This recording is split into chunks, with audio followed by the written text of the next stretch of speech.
and we're actually bringing out some truths, peel back the layers of all this fluff. Shining the light on this industry as a whole.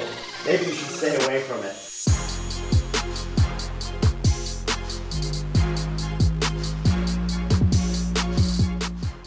Welcome to another episode of Real Estate Raw and Uncut. My name is Tim Bray, BS Real Estate and Urban Economics, UConn, William Pitt Sotheby's International Realty, Seaport Real Estate Group. That's a mouthful.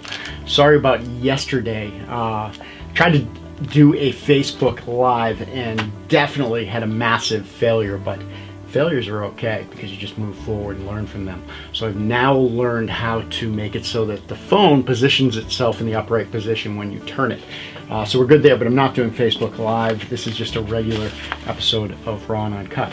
Brittany's going to be helping me out here with adding a graph. So what I want to do is show you the effects of buying a property.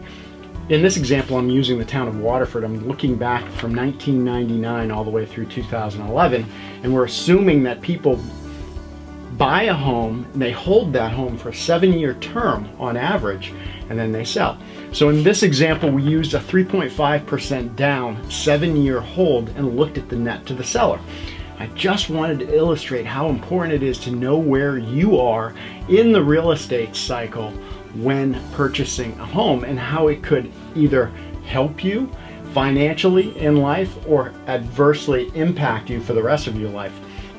So in 1999, the market was really low and back-end ratios were constricted. What I mean by back-end ratios are, all of your payments that you have to make, all your debts and whatnot that a lender looks at when calculating how much to lend you and what kind of a risk you are to the bank.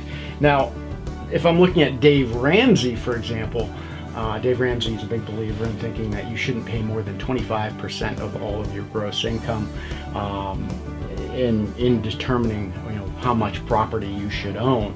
So if you had a $100,000 property, 33% would represent basically your ability to purchase a $300,000 home. So we can get into those statistics and how we calculate later.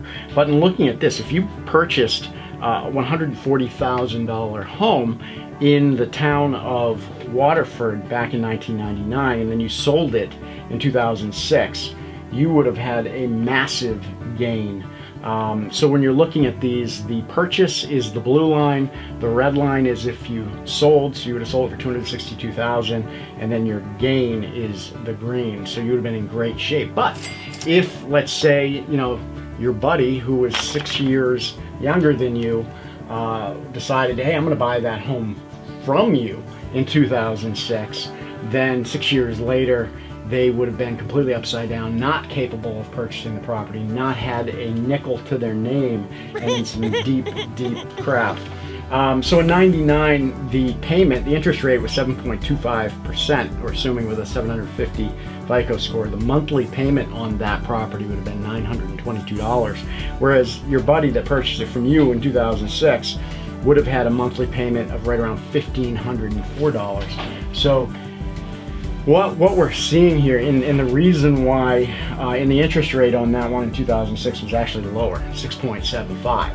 So the only difference that took place is the back-end ratios. Your back-end ratios, the bank, ran out of inventory, people that they could loan money to because people with good credit had already purchased, refinanced, and done their thing. So in order to get a larger pool of people to draw from, they loosened up the restrictions and the constraints.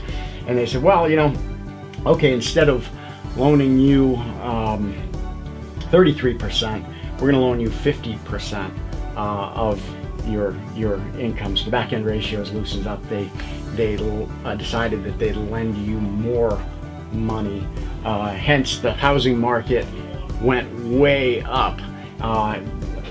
And then, we basically set our economy up for a crash.